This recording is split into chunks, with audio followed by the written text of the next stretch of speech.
बच्चों, आज हम क्लास 9th की वर्कशीट 66 करेंगे जिसका नाम है कार्य तथा ऊर्जा। और ये चैप्टर 11 है एनसीईआरटी बुक का। और आज हम स्पेशली ऊर्जा के बारे में पढ़ेंगे। ऊर्जा होती क्या है और ये कहाँ से हमें मिलती है। सबसे बड़ा जो ऊर्जा का स्रोत है वो है सूर्य। हम परमाणुओं के नाभिक, पृथ्वी के आंतरिक भाग, ज्वार भाटा से भी ऊर्जा प्राप्त कर सकते हैं। लेकिन विज्ञान में हम ऊर्जा को एक निश्चित और सटीक अर्थ देते हैं। जैसे अगर कोई तीव्र वेग से गतिशील क्रिकेट की गेंद स्थिर विकेटों से टकराती है तो विकेट दूर जाके गिरते हैं। क्यों? क्योंकि ऊंचाई तक उठाया गया हथौड़ा जब लकड़ी के किसी टुकड़े पर रखी हुई कील पर प्रहार करता है तो वह कील को लकड़ी में ठोक देता है। इसका कारण भी क्या है? क्यों?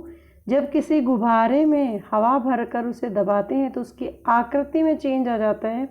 ऐसा क्यों होता है? तो इन सभी का एक ही पर्पज़ है, सभी का एक ही आंसर है कि विभिन्न साधनों के माध्यम से कार्य करने की क्षमता होती है। और जब किसी वस्तु में कार्य करने की क्षमता होती है तो कहा जा सकता है कि उसमें ऊर्जा है। ऊर्जा, जो भी वस्तु कार्य करती है उसमें ऊर्जा की हानि होती है और जिस वस्तु पर कार्य किया जाता है उसमें ऊर्जा की वृद्धि होती है।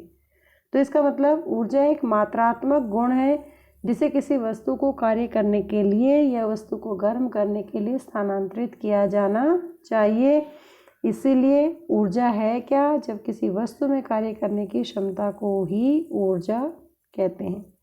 अब ऊर्जा के अलग अलग रूप होते हैं, जो कि रूप से पहले अगर हम बात करें कि ऊर्जा को मापा किस में जाता है तो किसी भी वस्तु में निहित ऊर्जा को उसकी कार्य करने की क्षमता के अनुसार मापा जाता है। और ऊर्जा का मात्रक वही होता है जो कार्य का है।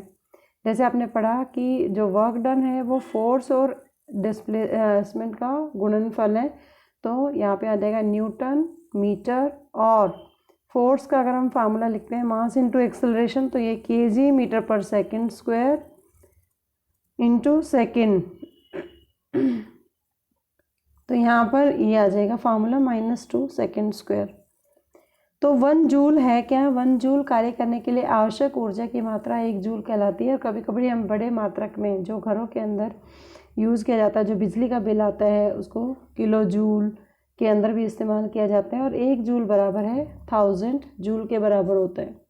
अब आता है ऊर्जा के रूप कौन कौन से, किन किन रूपों में विद्यमान होती है ऊर्जा। सौर ऊर्जा मतलब सूर्य से प्राप्त होती है।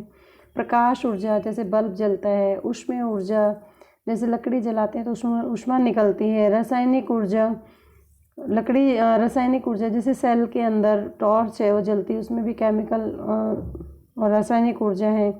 विद्युत ऊर्जा, बल्ब, बिजली, ज्वार भाटीय ऊर्जा, पवन ऊर्जा, ध्वनि ऊर्जा, यांत्रिक ऊर्जा। यांत्रिक ऊर्जा पंखे के अंदर है कि पहले रेस्ट में है तो स्थितिज है, जैसे चलने लगता है गतिज, तो दोनों जब मिल जाते हैं तो वो यांत्रिक ऊर्जा में बदल जाते हैं। तो ये डेफिनेशन है इसकी यांत्रिक ऊर्जा की। किसी भी वस्तु की स्थितिज और गतिज ऊर्जा के योग को वस्तु की यांत्रिक ऊर्जा कहते हैं।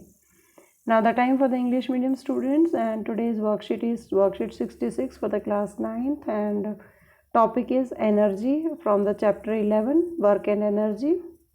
Now we will discuss about what is energy and where do we get energy from. So first of all, sun is the biggest source of energy in the world, and we can also get energy from the nuclei of the atoms, interior of the earth and the tides. But in science we give energy a definite and precise meaning. For example, a fast moving cricket ball hits a stationary wicket, then wicket is thrown away. Why? Second question arises in the mind. A raised hammer, when fall on the nail placed on the piece of the wood, it drives the nail into the wall. Why it happens? When a balloon is filled with the air and we press it, we find a change in its shape. Why? So in all of the above examples, object through the different means acquire the capability to do work, and an object having the capability to do work is said to possess the energy.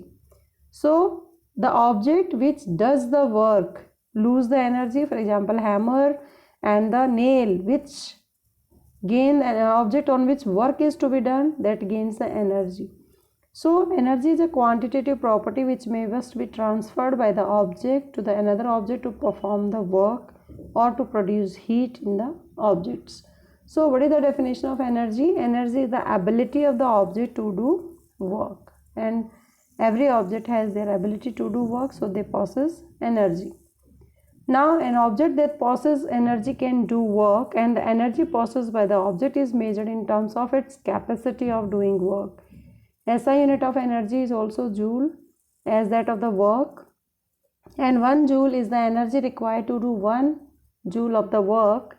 Sometimes we use the large unit of the joule, that is called kilojoule, and 1 kilojoule equal to 1000 joules. Now, what are the different forms of energy? Energy exists in the different forms, just like solar energy, which obtained from the sun, light energy, heat energy, chemical energy, electrical, tidal energy, wind energy, sound energy, and mechanical energy. Now, what is mechanical energy? It is the sum of kinetic energy and potential energy. I hope you understand the concept of energy. Keep watching Super Vigyan. Thank you so much.